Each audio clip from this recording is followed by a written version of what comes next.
Bienvenidos a Tres Respuestas, un espacio de opinión, de debate y de propuestas. Nuestro invitado de hoy es un gran amigo, una persona que ha trabajado muchísimo por la libertad, por la democracia, por la economía de mercado, que ha sido un defensor de estas ideas al más alto nivel internacional y que se desempeñó entre 1996 y el 2004 como presidente del gobierno español. Nuestro invitado de hoy es José María Aznar. Querido presidente, muchas gracias por estar con nosotros acá en Bogotá, en la Fundación I+D y en Tres Respuestas. Muchísimas gracias, Iván, por tu invitación. Muchísimas gracias de estar en esta casa y participar en esta iniciativa.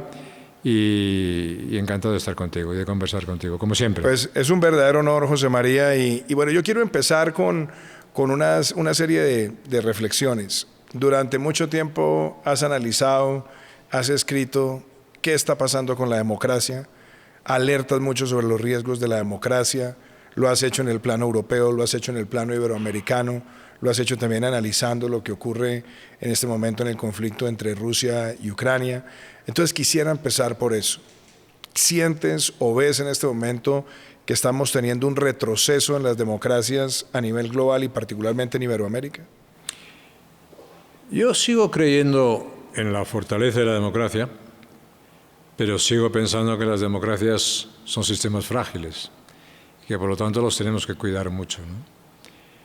Si uno compara la fortaleza de la democracia con las fortalezas de los sistemas autoritarios, es inmensamente más fuerte la democracia. Sin embargo, la libertad en la que se basa la democracia es frágil, hay que cuidarla, hay que mimarla si se quiere. La democracia también. Ahora, el poder de la libertad, el poder de la libre competencia, el poder del libre pensamiento, de las libres ideas, el poder de la libertad de expresión, es tan fuerte, tan poderoso, que es infinitamente superior a cualquier sistema autoritario, ¿no? Eso no nos debe hacer olvidar que, como digo, que hay que cuidarlo. Y naturalmente hay que cuidarlo por distintas razones. Una, porque los sistemas autoritarios nos desafían y quieren romper nuestras sociedades democráticas.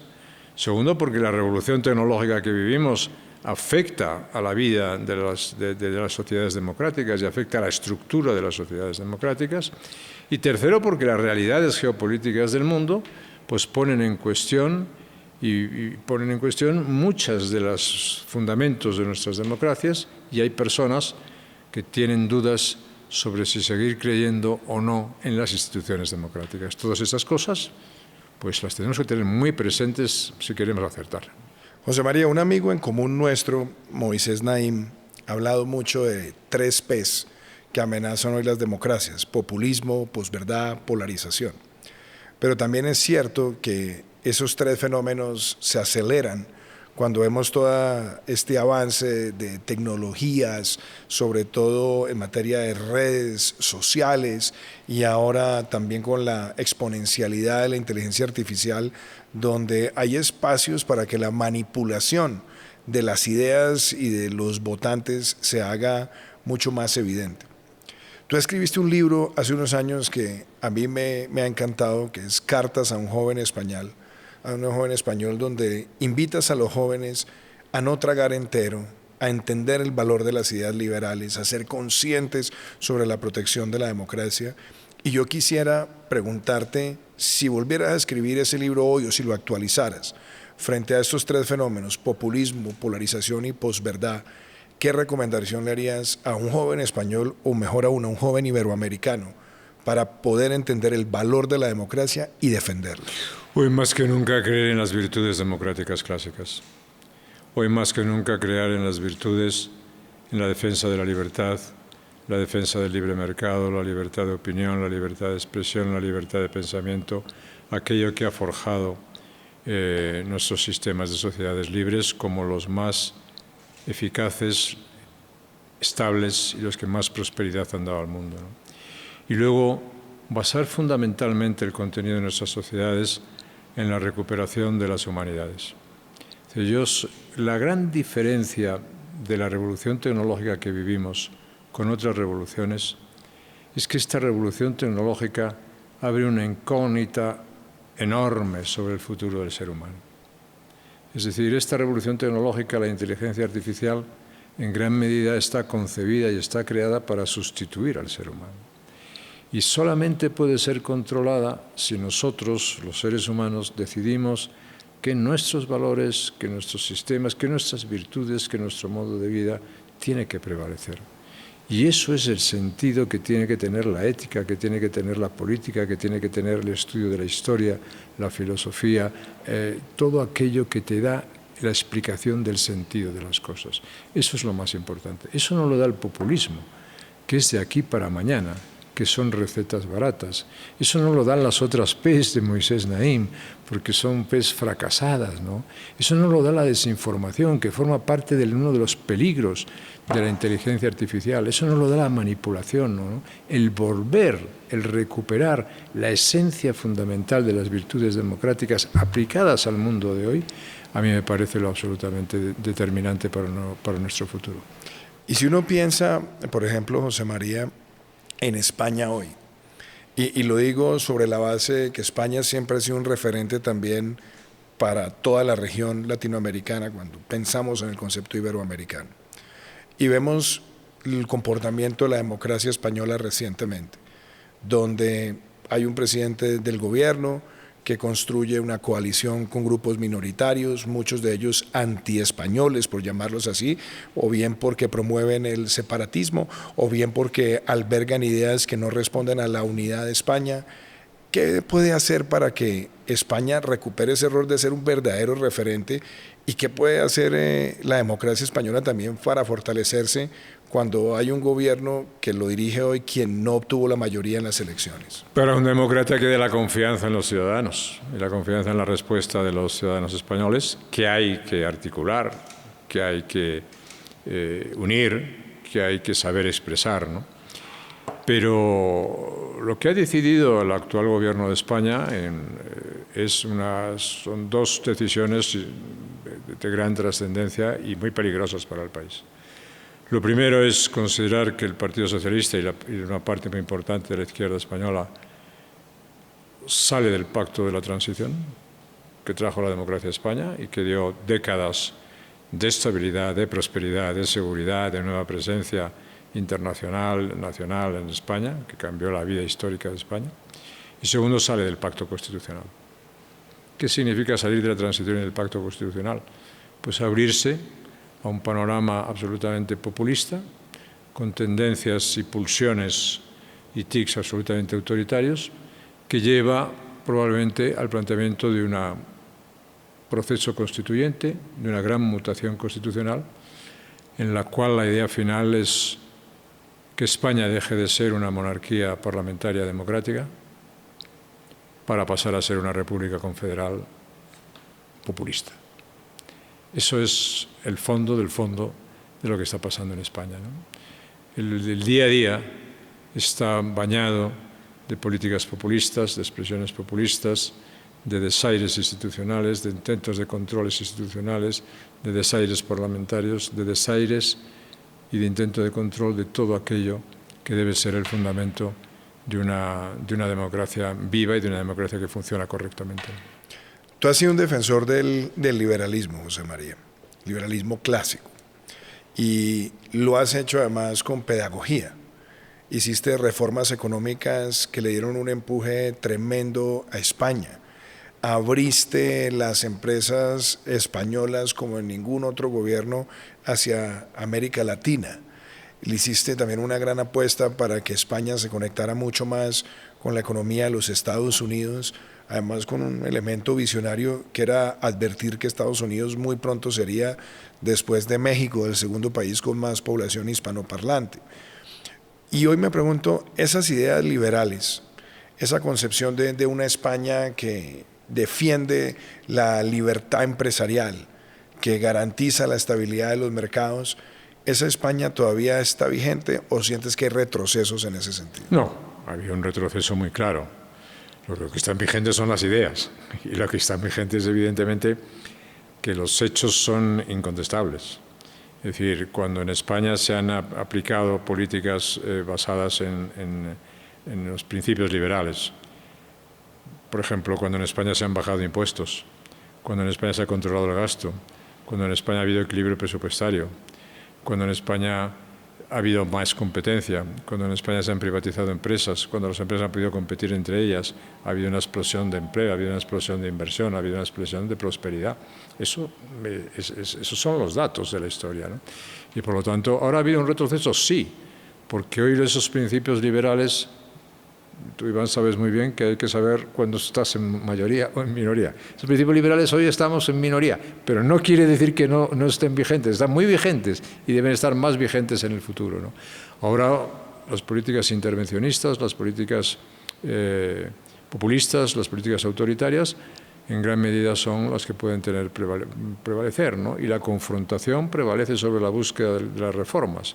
Yo sigo pensando que la búsqueda de ciertos consensos básicos, que definir objetivos comunes, que hacer reformas inteligentes, que ir por el camino de la apertura y de la mayor libertad y mayor competencia, siempre es mucho mejor para los ciudadanos, mucho mejor para la gente, con muchas más oportunidades para todos, ¿no?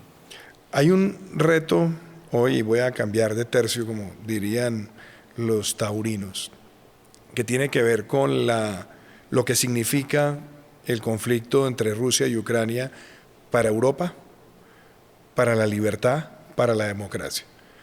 Pocos líderes iberoamericanos han tenido tantas oportunidades cuando estuvieron al frente de los destinos de sus gobiernos, de tener tanta interacción, por ejemplo, con Vladimir Putin como la tuviste tú.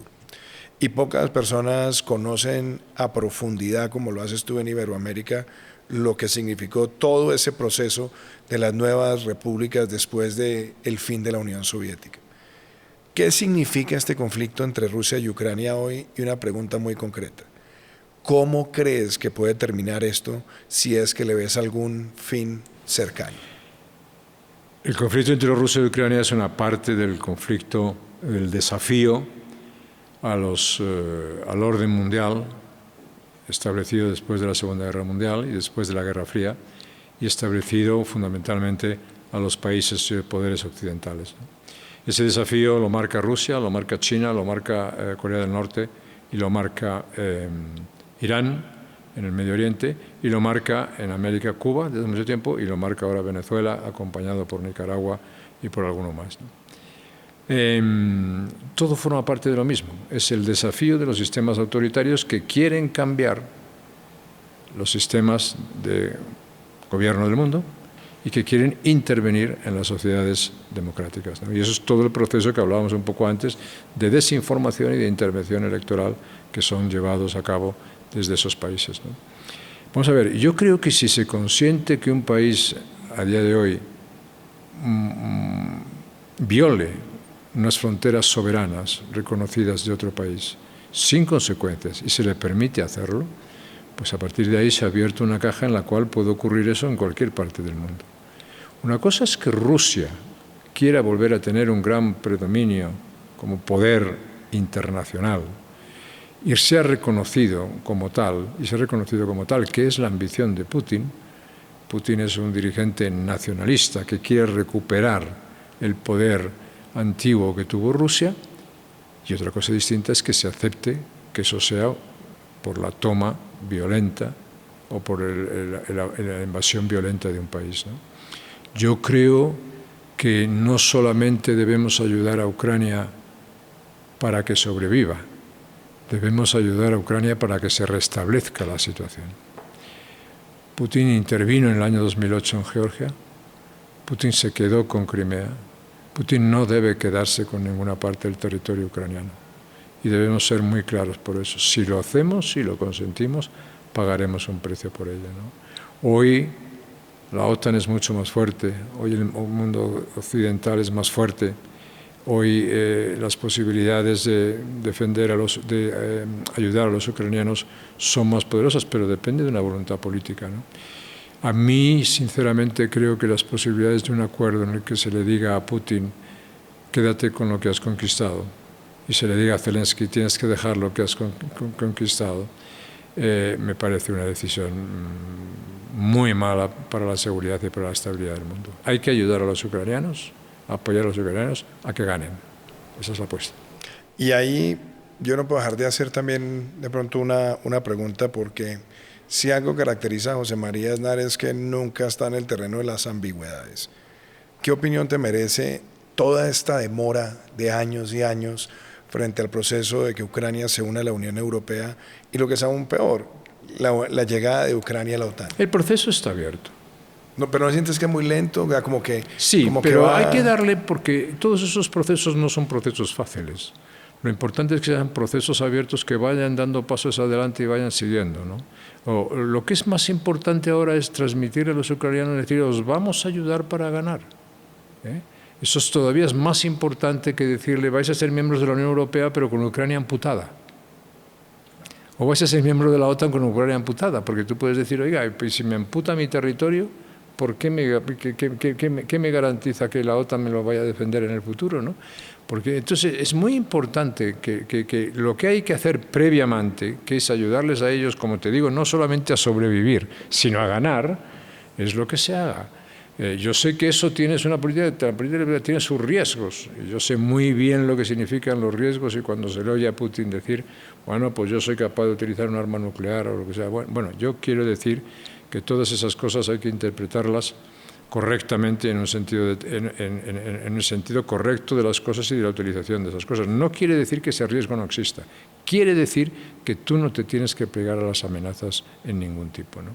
De ningún tipo. Y luego, evidentemente, dar los pasos que ya son necesarios para que Ucrania sea miembro de la Unión Europea y sea miembro de la OTAN, que será para ellos una gran seguridad, pero previamente tenemos que ayudar a ganarles. José María, otro tema que yo también no puedo dejar de preguntarte es Europa, el concepto de Europa. Yo he sido testigo en los últimos años de distintos momentos, unos momentos donde uno veía gobernantes en el territorio europeo orgullosamente europeístas, uno veía una visión conjunta, ordenada, pero quizás en los últimos 5 o 6 años el crecimiento electoral de los movimientos más radicales y muchos de ellos antieuropeos se ha empezado a convertir casi que en algo constante y en distintos lugares. Faltan hoy gobernantes europeístas. ¿Qué se puede hacer para devolverle ese ímpetu europeísta tan necesario para proteger la democracia en el mundo? Falta convicción en la Unión Europea. Vamos a ver, la Unión Europea es algo que hay que preservar por encima de todo. ¿Por qué nace la Unión Europea? La Unión Europea nace después de la Segunda Guerra Mundial. Hace primero la Comunidad Económica del Carbón y del Acero, luego la Comunidad Económica Europea, luego nace la Unión Europea. ¿Por qué? Porque los europeos, ayudados por los norteamericanos y por otros, decidimos, oiga, nuestra historia es una historia de guerras continuas. Nos estamos matando permanentemente unos a otros. ¿Por qué no cooperamos entre nosotros? ¿Por qué no compartimos objetivos? ¿Por qué no compartimos soberanías? Y Europa ha sido un gran éxito. La Unión Europea es la historia de un éxito fantástico. Gracias, entre otras cosas, a la alianza con los norteamericanos. Gracias, entre otras cosas, a la existencia de la OTAN. Gracias antes a la existencia del Plan Marshall. Gracias a la existencia de tantas cosas. Por eso la alianza occidental es una alianza que hay que preservar por encima de todo, ¿no? Hoy faltan esas convicciones europeístas porque la confrontación, el nacionalismo otra vez, el radicalismo a derecha e izquierda, están volviendo a tomar nuestras sociedades, ¿no? Y porque faltan dirigentes y líderes que digan, oiga, mire usted, ese no es el camino, esas no son las políticas, y porque hoy, evidentemente, se quiere despachar con mensajes populistas lo que son situaciones mucho más complicadas y mucho más complejas, ¿no? Por eso la explicación, por eso la pedagogía, por eso el hablar, por eso el comprometerse sigue siendo tan importante políticamente hoy, ¿no? Si tú tomas la Europa de hoy, hay un amigo mío, perdona el inciso, que con gracia dice, Europa siempre tendrá un futuro porque es un gran museo y los museos siempre se visitan, ¿no? Pero si tú tomas como referencia, yo digo, las grandes, ¿cuáles son los 5 elementos básicos clásicos de poder en el mundo, ¿no? Desde que el mundo existe? La demografía, la capacidad militar, la capacidad económica, la capacidad tecnológica y la capacidad cultural. Demográficamente, Europa es un continente declinante, y además con problemas a corto plazo gravísimos con el tema de la inmigración, pero demográficamente declinante. Militarmente no es un continente relevante, depende de nuestras alianzas y especialmente, afortunadamente tenemos la OTAN, nosotros. Tecnológicamente ha quedado atrás en la carrera tecnológica de hoy de los Estados Unidos. No hay ninguna empresa europea prácticamente entre las 10, 15 empresas tecnológicas más importantes del mundo. Desde el punto de vista de lo que significa la cultura, Europa sigue siendo una potencia cultural sin duda muy relevante, y económicamente, pues Europa ha perdido peso en el mundo. Y por tanto, al perder peso en el mundo y no poder avanzar en las otras cuestiones, el poder diplomático que tenía Europa, el poder de influencia que tenía Europa ha decaído, ¿no? Y eso se une a crisis de nacionalismo en los países, crisis de populismo en los países, que determina una mala orientación para Europa, ¿no? Yo creo que hay que también recuperar los objetivos europeos. Oiga, confiando en los Estados-naciones, fortalezcamos la unión entre nosotros, fortalezcamos esos objetivos. Segundo, fortalezcamos aquellos que tenemos que fortalecer, seamos más fuertes, hagamos unas políticas más fuertes desde el punto de vista demográfico, más fuertes tecnológicamente, más fuertes económicamente, abramos nuestro mercado, fortalezcamos nuestro mercado, abramos nuestras sociedades a la competencia, reforcemos nuestras alianzas, abrámonos otras partes del mundo. Bueno, todas esas cosas son las que hace falta hoy en Europa, ¿no? Si no, Europa será un continente en declive. Me dirá, un declive de buen vivir. Bueno, sí, un declive de buen vivir, pero un declive, ¿no? Y su capacidad de influencia disminuirá, ¿no? Reforzar todas estas cosas a mí me parece absolutamente fundamental. José María, un tema que también ha estado muy cercano a tu corazón ha sido el Medio Oriente.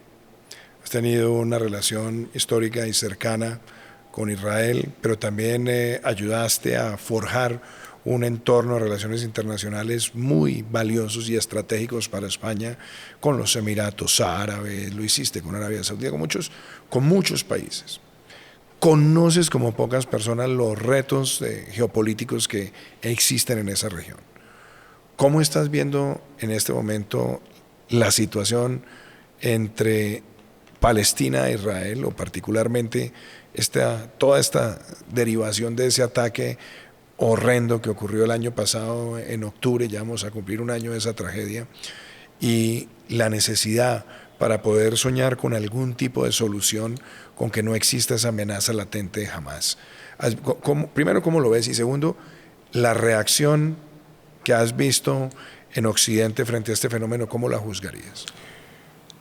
Pues es, en mi opinión, toda situación de guerra, toda situación de violencia siempre produce escenarios y visiones pues que son muy dolorosas, ¿no? Pero yo quiero decir lo siguiente. El foco del conflicto en Oriente Medio esencialmente hoy es Irán. Y la política de Irán con sus aliados, los aliados de Irán son Hezbollah, es Hamas, son los hutíes en el Yemen, es la yihad, es todo aquello que quiere hacer terror y desestabilizar en los países. El objetivo de Irán y sus programas nucleares es expulsar de Oriente Medio a los Estados Unidos y a Israel. Para expulsar a los Estados Unidos primero tiene que acabar con Israel. Y eso es lo que intenta. Israel es la única democracia que existe en Oriente Medio. Si Israel fuese expulsado, fuese borrada del mapa, como quieren los iraníes, el próximo frente de batalla no sería en Oriente Medio. El próximo frente de batalla estaría en las costas de Europa. Estaría en las costas de Europa. ¿Por qué? Porque los Estados Unidos se habrían tenido que retirar, Israel se habría tenido que retirar, el mundo occidental hubiese sido absolutamente derrotado. Para eso, el forjar unas alianzas importantes como se han hecho, reconociendo diplomáticamente a Israel por parte de países árabes, del mundo suní, como es el caso de los Emiratos Árabes, las negociaciones que hay de Arabia Saudí también con Israel, es extraordinariamente importante para garantizar una situación de estabilidad y de seguridad en la zona, ¿no? Y solamente desde esa situación de estabilidad y de seguridad, y frenando y desarticulando a lo que produce la desestabilización, que es esencialmente Irán, podemos afrontar la situación, ¿no? Entonces, es muy fácil decir, hay que proponer la situación de 2 estados. Bueno, sí, es muy bonito que haya 2 estados, es muy bonito que haya 2 estados y que las personas convivan también es muy bonito, que vivan en paz es muy bonito y que prosperen es muy bonito. La cuestión es si es posible o no es posible. Y sin unas condiciones de estabilidad y de seguridad no es posible. En otros tiempos yo sé muy bien cómo otros dirigentes palestinos, como es el caso de Yasser Arafat, al cual yo conocí muy bien, tuvo la oportunidad de llegar a acuerdos de paz muy importantes, tuvo la oportunidad de firmar acuerdos de paz y no quiso hacerlo porque no quería la existencia del Estado de Israel. Entonces, ahora, por ejemplo, cuando es muy curioso que cuando se asesina a 6 secuestrados o 7 secuestrados por Hamás en un túnel allí hacinados en Rafah, se piden exigencias a Israel. Pero ¿es Israel? Israel está defendiéndose de una agresión. No es fácil, no son fáciles ese tipo de operaciones, ¿no? Pero yo quiero decir, estabilizar la zona, dar garantías, dar condiciones de seguridad a la zona, restablecer las condiciones de estabilidad regionales, es absolutamente básico para intentar afrontar los problemas que tenemos allí. Si no, no lo conseguiremos. José María, hemos hablado de Europa, Medio Oriente, y yo no puedo dejar de tocarte uno de tus temas predilectos, América Latina. Hay muchos temas en distintos países, pero hay uno en el cual hemos compartido ideas, visiones, acciones, etcétera, como es el caso de Venezuela. Hoy, ¿ves luz al final del túnel? Y si no, ¿cuál crees que va a ser el siguiente espacio en el cual la comunidad internacional pueda hacer algo real para ponerle fin a esa dictadura? Yo quiero decirte, Iván, con toda sinceridad, que creo que las democracias en líneas generales y muchos estados tenemos que estar llenos de vergüenza por haber consentido y por consentir lo que pasa en Venezuela. En Venezuela se ha dado un golpe de Estado, se han adulterado totalmente unas elecciones y eso ha producido un golpe de Estado que ha sido tolerado.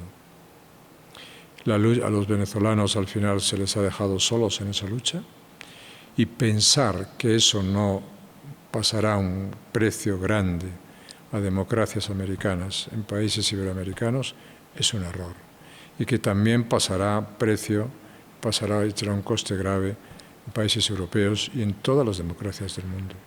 No se pueden aceptar resultados fraudulentos, golpes de Estado, detenciones arbitrarias, expulsiones de la gente, sin que eso no produzca consecuencias. Y todo eso se ha tolerado, ¿no? Yo inclino mi cabeza en señal de respeto a María Corina Machado y a todos aquellos venezolanos que luchan por la libertad.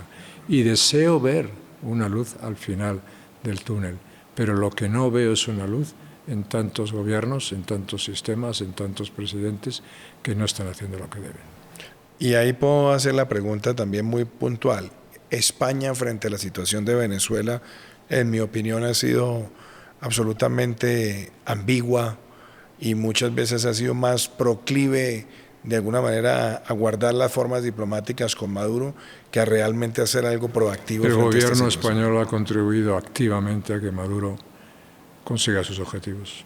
Y eso es algo que los españoles no debemos olvidar, porque practicar una política que consiste en consolidar déspotas, en consolidar dictadores, en ayudar a dictadores, no es la política que deben hacer los demócratas.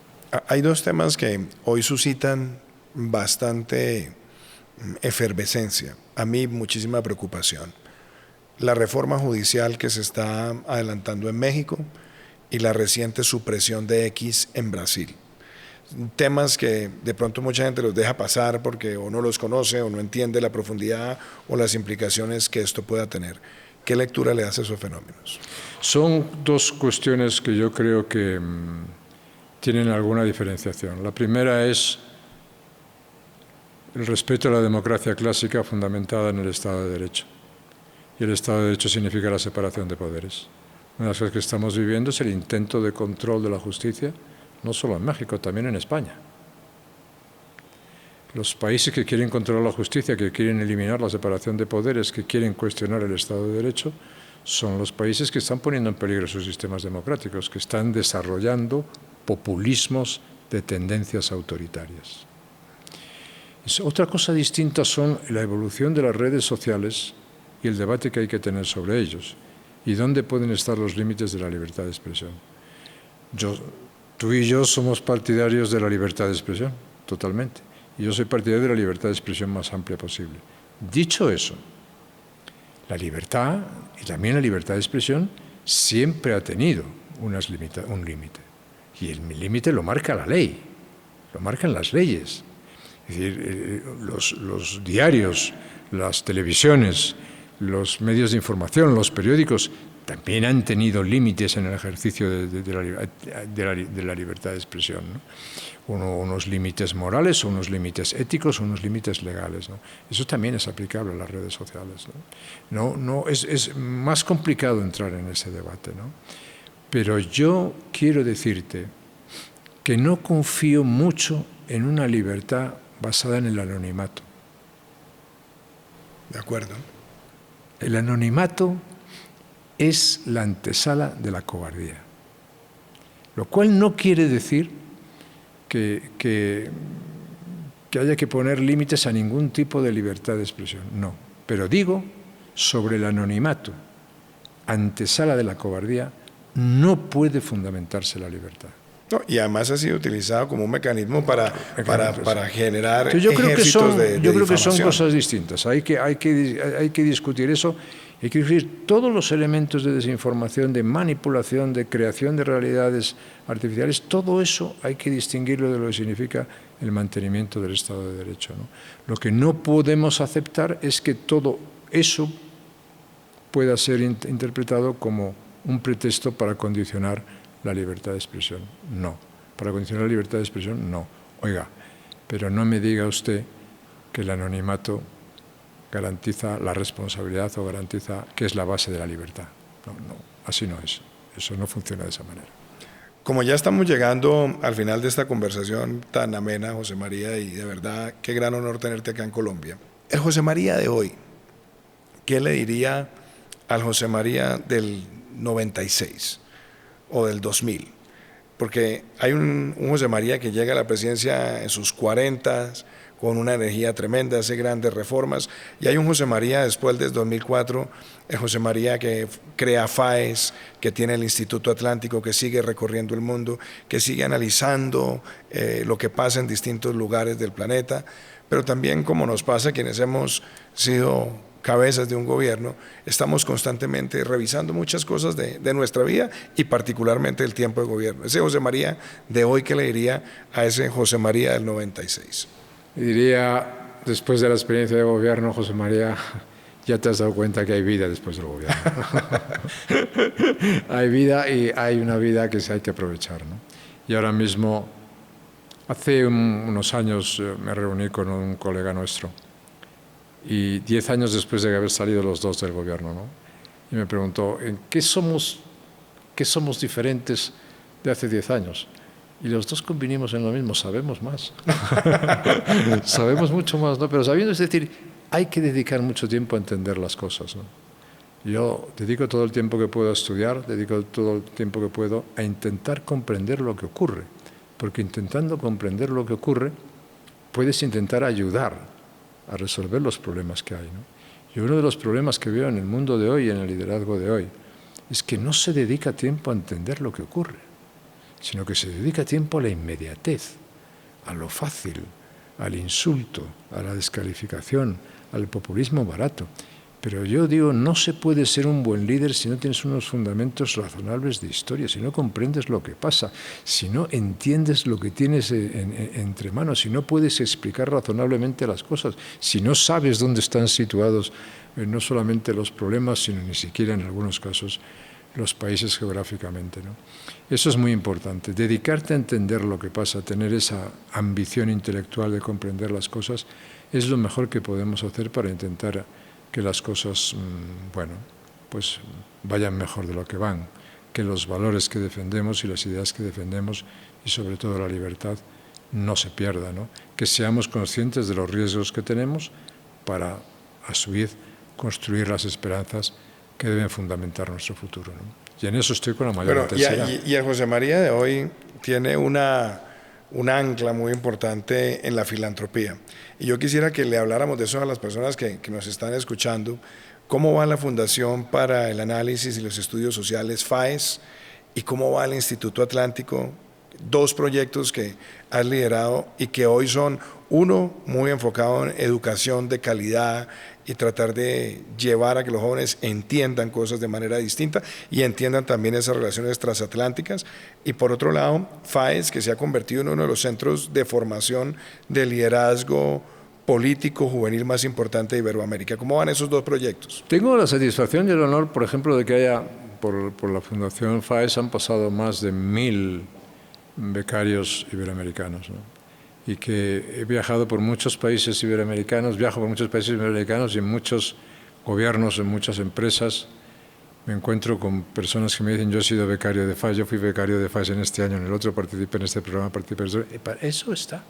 Y es una fundación basada en la defensa de los principios de la libertad, basada en todo lo que hemos hablado, ¿no? Y afortunadamente tiene una gran proyección y es el think tank liberal más fuerte, más poderoso que existe en España y uno de los más poderosos de Europa, ¿no? Con gran influencia en América. Estoy muy orgulloso de eso. El Instituto Atlántico de Gobierno es una empresa estrictamente educativa. De lo que se trata de ayudar es también a la formación de las personas, ayudar a la formación, especialmente a la formación de los jóvenes, ¿no? No se trata tampoco de decir, de eso que se ha usado un poco en este momento, de decir, vamos a crear muchos líderes, ¿no? Los líderes en líneas generales pues, son escasos. Vamos a ayudar a formar personas, a que las personas estén mejor formadas, a que puedan, formándose mejor, tener más criterios sobre las cosas, ¿no? Y el Instituto está desarrollando en eso una gran tarea con universidades, con másteres, con mucha presencia también en América, de lo cual estoy también muy contento. Poderme dedicar a eso, pues es una de las grandes satisfacciones que tengo, ¿no? Y le dedico todo el tiempo que puedo.